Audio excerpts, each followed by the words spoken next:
deliver me. Give me this day my daily bread.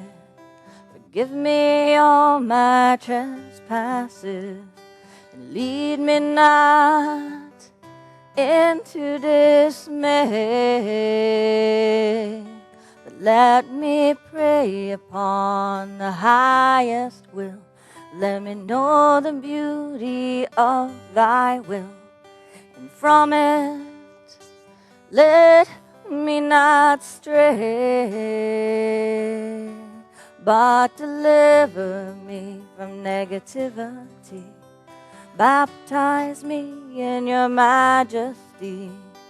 Christen me with the love that is free. Thy kingdom come, thy will be done. When I realize that we are one, and only with these eyes do I see. Thy word is heard from mountains high, and valleys low through summer skies, and lands of war and lands where there is peace. Teite Malkuta Nef Kadeshama Tuldel Hewa Hela Wateshbukta. From Catholic saints to Hindu names, Buddhist chants through Zen refrains, bless all the paths our feet walk to be free. Bless all the paths our feet walk to be free. Baruch atah Adonai, Om Shanti El Shaddai, Om Namah Shivaya. Om Namah Shivaya.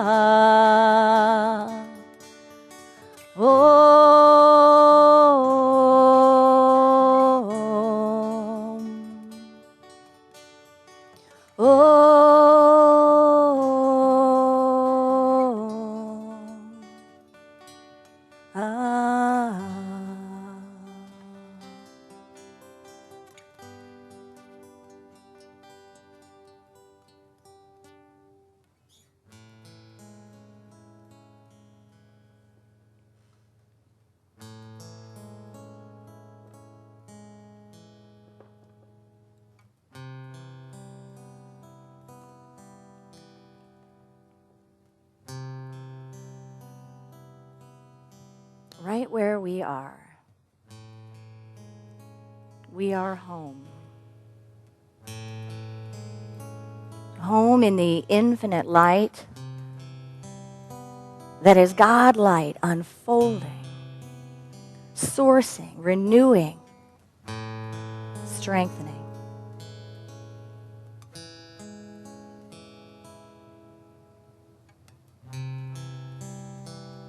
With each and every inhale and exhale,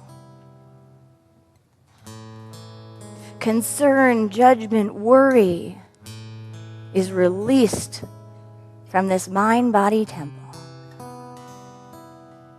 making way for what is always present, always there, singing at the door of consciousness.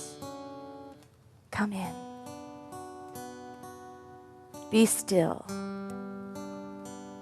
Remember. So it is right here and right now that we pause to remember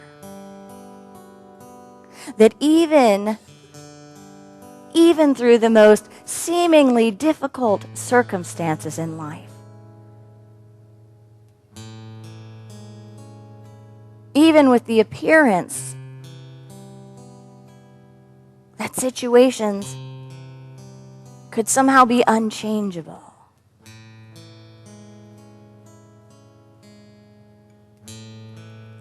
No matter what life looks like, no matter what life feels like, this is the promise. The promise of light. That with one breath, with a holy moment, a holy invitation, makes all things new. In fact, realigns the very consciousness that perceives a problem and transforms it into a great God good, right in the midst of us. So right here and right now, there is complete, open receptivity to all that is illumination, to all that is love, to all that is high and holy and sacred.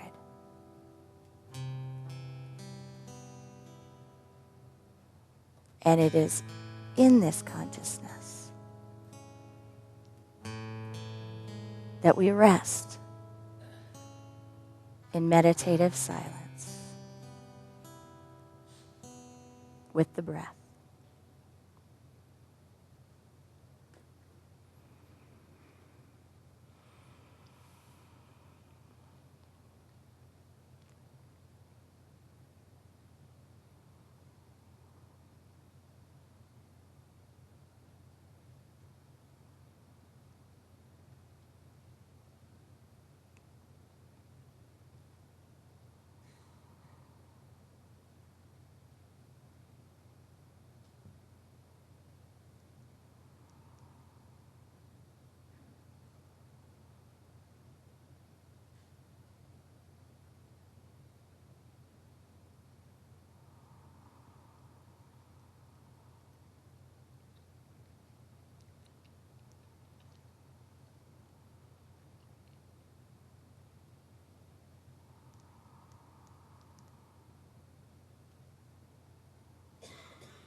And so it is, now in this moment, and in each moment. Amen.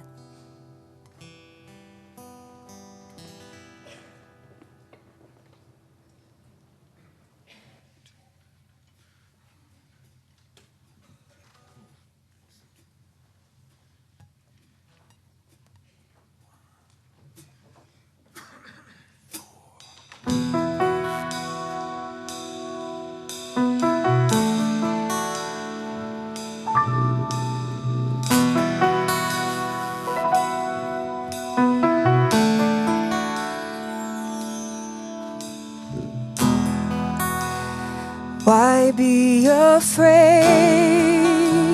if I'm not alone?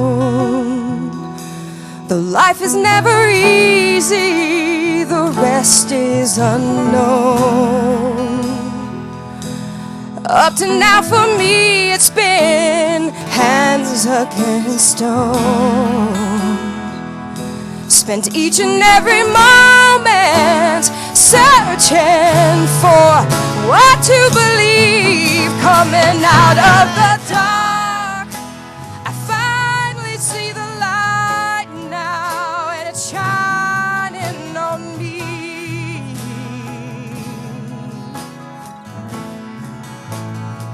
Coming out of the dark, I know the love that saved me, you're sharing with me.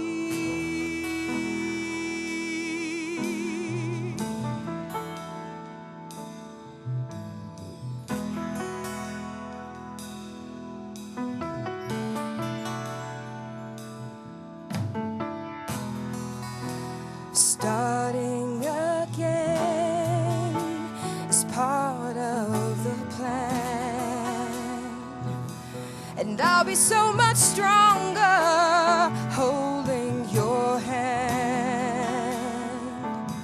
Step by step I'll make it through, I know I can.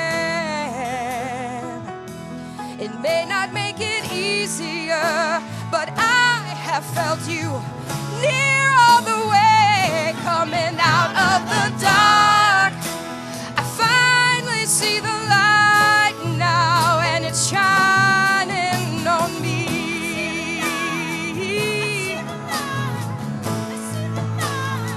Coming out of the dark, I know the love that saved me, you're sharing with me. I'm coming out of the dark, I finally see the light now, and it's shining, shining on me. Coming out of the dark, I know the love that saved me, you're sharing with me.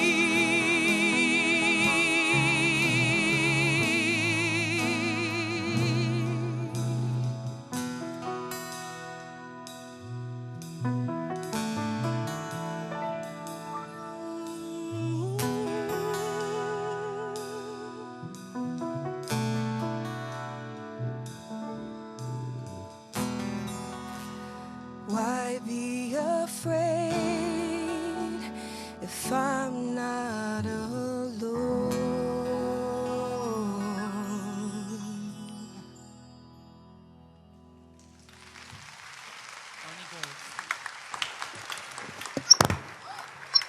April Fools. Sorry.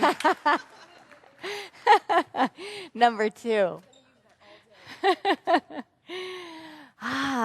Coming out of the dark. It's a good question, isn't it? How do we walk through dark times and darkness and stay attuned to the light? How do we become so saturated in light that, in fact, we are not moved by those periods of life that have darkness? This week is the beginning of Holy Week. It is a divine example, a metaphysical melting pot of tools that can provide us with some of these answers. Today marks Palm Sunday, this entrance into Holy Week, the entrance into the practice of having strength, spiritual strength, to walk a hero's journey. So I thought for today, rather than being in this sanctuary all day long, we're going to take off our shoes, leave our purses in the sanctuary, and we're going to go on a walk. We're going to be walking through the woods for the next 30 minutes on a spiritual journey, knowing that within the woods there lies. Are you ready? Am I April Fooling you? I can't keep going. I know you can really only use that like once in a day. You know, the second you use it, it's gone. But I wanted to just keep seeing looks on the faces, and like those of you who might be going, no, we're not. The me part of we is not going on that journey. But I do really believe that if we decided to have outdoor church today, we would metaphysically be able to find and be able to uncover, if we were asking the same questions, every element of this story. that is in our sacred text, that is in our scripture. I believe that we would be able to have that walk that uncovers the tools that lead us to be able to walk through the dark. Because we live in a mystical universe. We live in a rich, rich space where intelligence is always showing itself. I want to start today with a reading from scripture in John 12:9. It said, when the great crowd of the Jews learned that he was there, they came not only because of Jesus, but also to see Lazarus, whom he had raised from the dead. So the chief priests planned to put Lazarus to death as well, since it was on account of him that many of the Jews were deserting and were believing in Jesus. The next day, the great crowd that had come to the festival heard that Jesus was coming to Jerusalem. So they took the branches of palm trees and went out to meet him, shouting, Hosanna! Blessed is the one who comes in the name of the Lord, the King of Israel. Jesus found a young donkey and sat on it. As it is written, do not be afraid, daughter of Zion. Look, your king is coming, sitting on a donkey's colt. It goes on to talk about whether or not the disciples understood exactly what he was saying in a moment. And if you know anything about the history of this story, a king would normally ride in on a horse, right? A horse is an animal of war. But Jesus did not ride in on a horse. He rode in on an animal that signifies peace. And Charles Fillmore, in Keep a True Lent, shares with us the metaphysical meaning of that ride into Jerusalem. Because we know today that these sacred scriptures, these sacred stories, come to us not to confuse us, not to be a story of some distant idea in a far gone place that is irrelevant to today's life, but they come because they have metaphysical truths. They come because they match our spiritual journey in some way and provide keys to living a peace-filled and spirit-centered life. Charles Fillmore says this, Jerusalem, the holy city, symbolizes within us the habitation of peace, possession of peace, vision of peace. He goes on to say, in man, Jerusalem is the abiding consciousness of spiritual peace, which is the result of conscious and continuous realization of spiritual power, tempered with spiritual poise and confidence. He goes on to say, Jesus symbolizes our I am identity. Our I am identity. His going up to Jerusalem means taking the last step in unfoldment preparatory to his final step, when the personality, the illusion self, is crucified and the Christ, or the enlightened self, triumphs. Jesus riding the donkey into Jerusalem means the fulfillment of the time when the spiritual I am within us takes control and lifts up all the animal forces up to the spiritual plane of mastery, purity, and peace. He goes on to say that this is the beginning of a time when vitality is no longer wasted. That's not always the experience in the human condition when we walk through tumultuous times. When we walk through tumultuous times, there is generally a lot of vitality wasted, right? We seem to be leaking our power, leaking our energy, leaking our faith.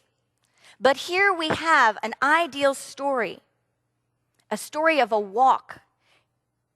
And the walk is so rich with meaning. Jesus took this walk, I believe, to demonstrate Christ consciousness.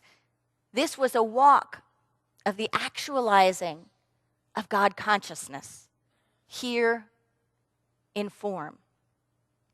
There's a Chinese proverb that goes, one often meets his destiny on the road he takes to avoid it. One often meets his destiny on the road he takes to avoid it. The master teacher did not avoid destiny. Destiny, being the awakening to God consciousness, the awakening to unity consciousness, the awakening of the I am and bringing that I am into full manifestation in the moments here on earth so that it is the cornerstone and the foundation from which all living happens. In the book, Your Greatest Power, which we worked from last week by Eleanor MacDonald, she says this: in an effort to get closer to the way shower, let us look back across the centuries and try to imagine that we are witness to one of the most dramatic events in his life, his triumphal entry into Jerusalem just a few days before his crucifixion. The people thronged to meet him, to greet him, and multitudes accorded him the love and honor that were his due. They strewed his path with palm branches, and some even tore the garments of their own backs to make a carpet of love for him to journey on. It was his hour of public favor, in sharp contrast to the dark and sickening events of the coming Friday. So we all know how this Easter week unfolds. We all know that it begins with a triumphal entry and ends with what is pretty universally known as one of the most atrocious or gruesome human acts of social condemnation. How can we make this meaningful to us today? The master teacher was on a walk of faith embracing a destiny demonstration. He did not hide behind the walls of limitation or fear. He expressed that aspect, the divine aspect of self that is powerful beyond measure. He could have lived a life that went unnoticed. He could have lived a life that went unnoticed. Each of us have that option. Each of us have the option to live a life unnoticed, to stay quiet, not to explore, not to expand our edges, to hide behind a veil of comfort. But when we awaken to the path of God consciousness, we consciously choose to give up that right to live a life unnoticed. Charles Fillmore said, Lent is a season of spiritual growth, a time for progressive unfoldment. He spoke to it as a time where we blend and we merge our mind with God mind. That's a big, bold statement, to blend our minds with God mind. We can make this Holy Week and this holy season about a man who demonstrated an absolute high and holy consciousness, or we can make it about what he spent his whole life teaching and trying to take on those teachings and to make them come alive in us. When we do this, though, there is struggle sometimes. The Garden of Gethsemane is symbolic of the struggle, Fillmore says, that takes place within the consciousness when the truth is realized as the one reality. When the truth is realized as the one reality. It is a condition, he says, that man works through when he recognizes that God is all. Are we able to take up the practice of knowing with everything around us, within us, and among us that God is all, and loosen the hold on other realities in our conscious mind and in our world so that we can take up this metaphysical walk? When we do that, we meet with the human condition. And there are keys this week, tools, that I believe the master teacher demonstrated and gave us to take that walk. We know that part of the human condition is to be praising and criticizing, and that's one of the things that's going on right now. With the palms on Palm Sunday, that's the aspect of consciousness that supports that when there's a divine idea, when there's something good, it is high and holy, there is a celebration. But we all know how the week ends. The human condition is one that can turn in an instant, can shift gears and entirely go another direction, and in fact not support the ideas of spirit, the ideas of God, the ideas of pureness and power, but work to take them down. The human condition is one of seeing in black and white, of having all or nothing thinking, overgeneralizing catastrophizing? Do we have the strength to walk through that which seemingly separates us from light, that which seemingly threatens us? Not only to walk through it, but to walk right into it with light. And trust in that walk that we will have our deepest needs met. To me, that is one of the greatest teachings of this week. That walk of faith, of knowing that no matter what appears, our deepest needs will be met. In the book called Do Greater Things by Felicia Blanco Cerci, she says this: what if you truly know God as your only reality? What if you truly know God as your only reality? Imagine how that would change the way you interacted with the world. Internally, you would be at peace. You would abandon your need to defend and protect anything because you would understand at a fundamental level that you could lose nothing. You would give up the fight. If you cannot be separated from the presence and mind of God, then it is impossible for you to lose what you truly desire. It becomes then impossible to have a state of consciousness separate from this light that is God. So let's talk about the tools. Let's jump right into them. Charles Fillmore said that strength is the energy of God, the freedom from weakness, the stability of character. The master teacher demonstrated this strength. I think we all feel on our human walk that we don't always have strength, that we're pulling for it, we're looking for it, we're trying to reach for it, trying to find out where to get it. So what did he teach?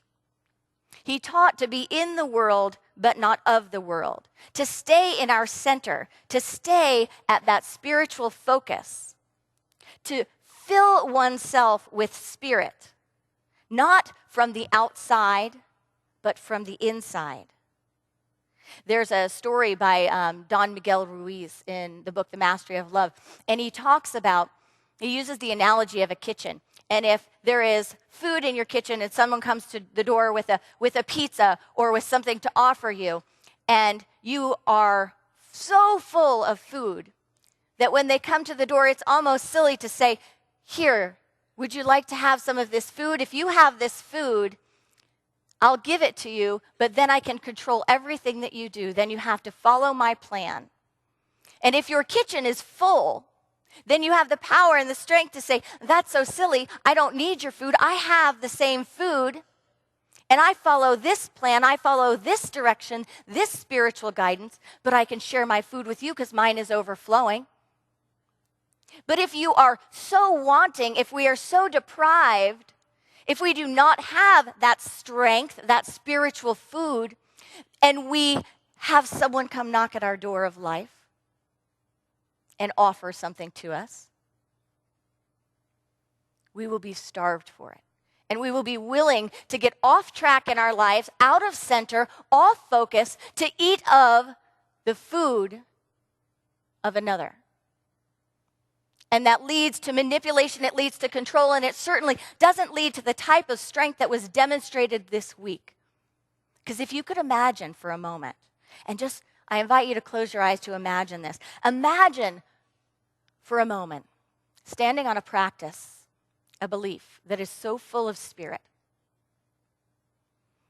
and walking through the chaos of the human condition, walking through the chaos of judgment, walking through the world of disbelief, and knowing that your soul is full of spirit, full of strength. Now, for a moment, imagine walking that walk without that connection.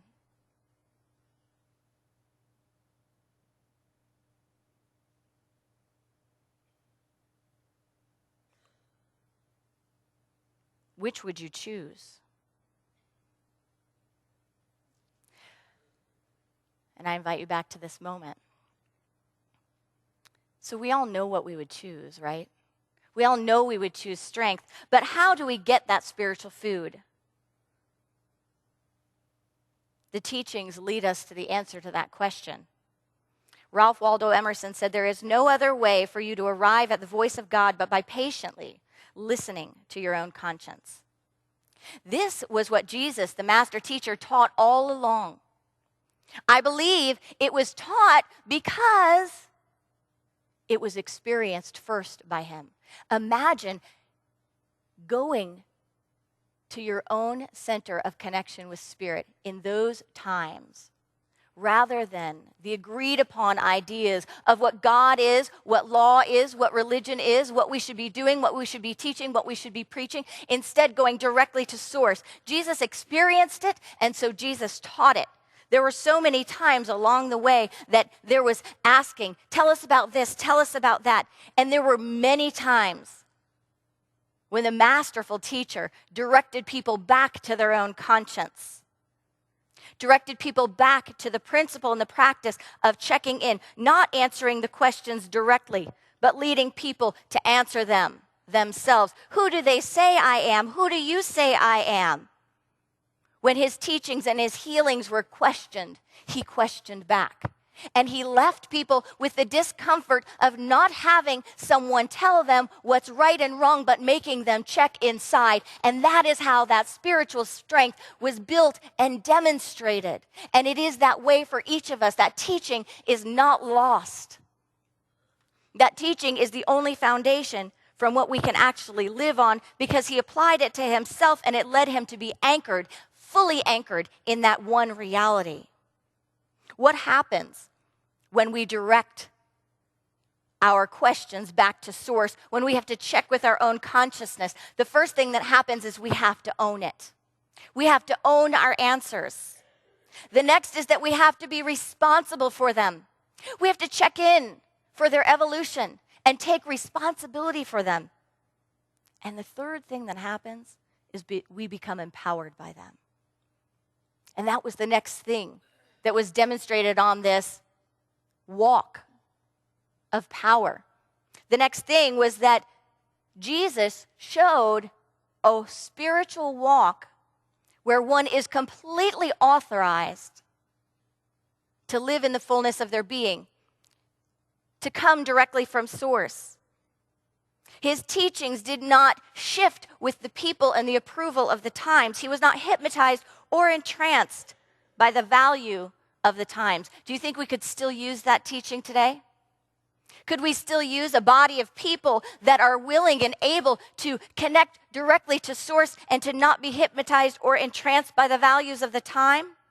Immune, in fact, he was to the programming. Could we still use the practice of being immune to the programming?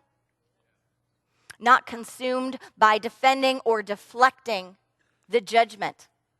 Could we use the practice of not being consumed by judgment? Coming direct from source. That leads us to the third tool that was taught by the master teacher. On this walk from Palms to Passion, Jesus demonstrated a great observer self. A self that was unattached, completely unattached to these outer influences and to the outer opinions. If there had been attachment, this demonstration wouldn't be here with us. This lesson, this example. There's a quote that goes like this. It says, "If you do not have mastery of your own mind, you cannot know the mystery of experience." The mystery of experience was demonstrated in this Holy Week. It was demonstrated through that mastery of mind. The master teacher taught us that this demonstration of mind does not come from looking to the outer. But what does that really look like for us as a practice? I'm going to share with you a story from Eckhart Tolle's book, A New Earth. It's about the Zen master Hakuin. The Zen master Hakuin lived in a town in Japan. He was held in high regard, and many people came to him for spiritual teaching. Then it happened that the teenage daughter of his next-door neighbor became pregnant. When being questioned by her angry and scolding parents as to the identity of the father, she finally told them that it was Hakuin, the Zen master. In great anger, the parents rushed over to Hakuin and told him, with much shouting and accusing, that their daughter had confessed that he was the father. And he replied, "Is that so?" All he replied was, "Is that so?" A year later, news of the scandal spread throughout the town and beyond. The master lost his reputation. This did not trouble him. Nobody came to see him anymore. He remained unmoved. When the child was born, the parents brought the baby to Hakuin. "You are the father, so you look after him." The master took loving care of the child. A year later, the mother remorsefully confessed to her parents that the real father of the child was the young man who worked at the butcher shop. In great distress, they went to see Hakuin to apologize and ask for forgiveness. "We are really sorry. We have come to take the baby back. Our daughter confessed that you are not the father." "Is that so?" is all he would say, and he handed the baby over to them. The master responded to falsehood and truth, bad news and good news, exactly the same way. Is that so? He allowed the form of the moment, good or bad, to be as it is, so he does not become a participant in the human drama. How can we apply that to our lives? How was that demonstrated by this masterful teacher with a grandiose metaphysical morsel that meets us right where we are today? In order to be about our Creator's business, we must be firm on that path of God consciousness. And yes, it is an evolution in process, but we can see from this story and we can see from the walk that it is ours to walk that walk unmoved by the distractions of the time, without interacting with the human drama. Now, that's a big thing to take on, right? But here we are at the time of awakening. The time of awakening is just as ripe now as it has ever been.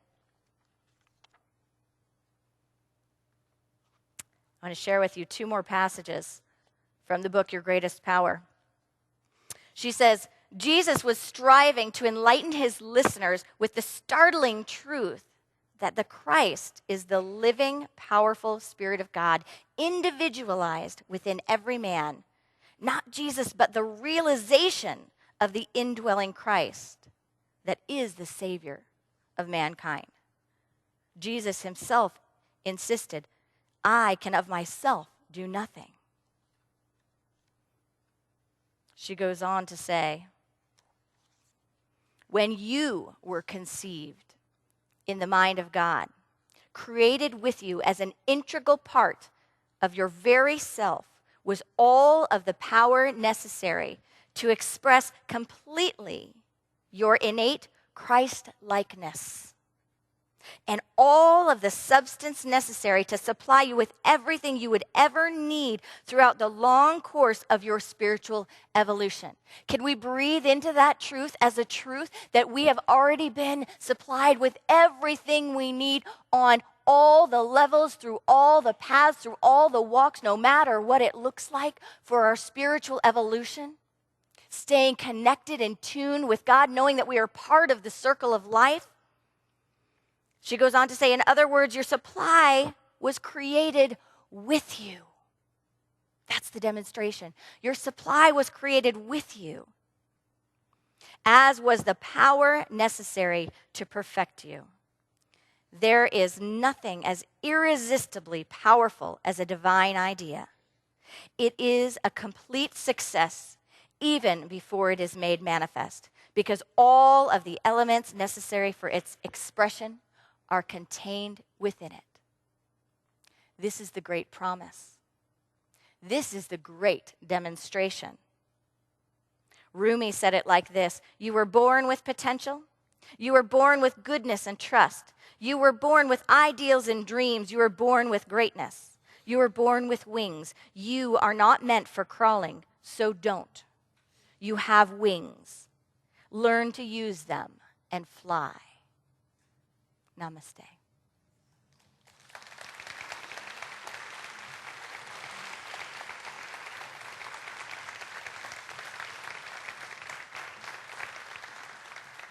So let us join together to engage the law of circulation.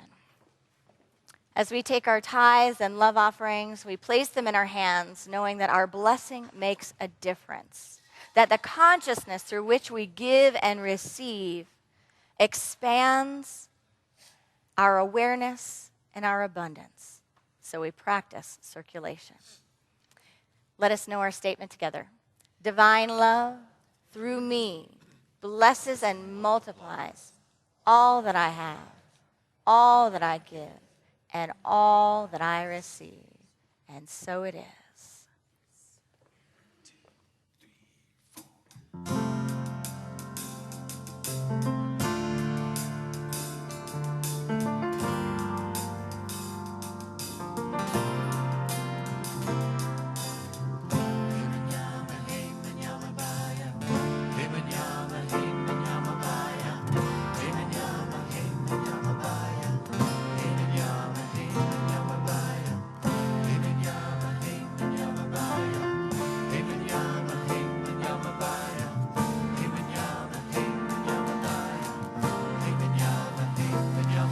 From the day we arrived on the planet and blinking step into the sun,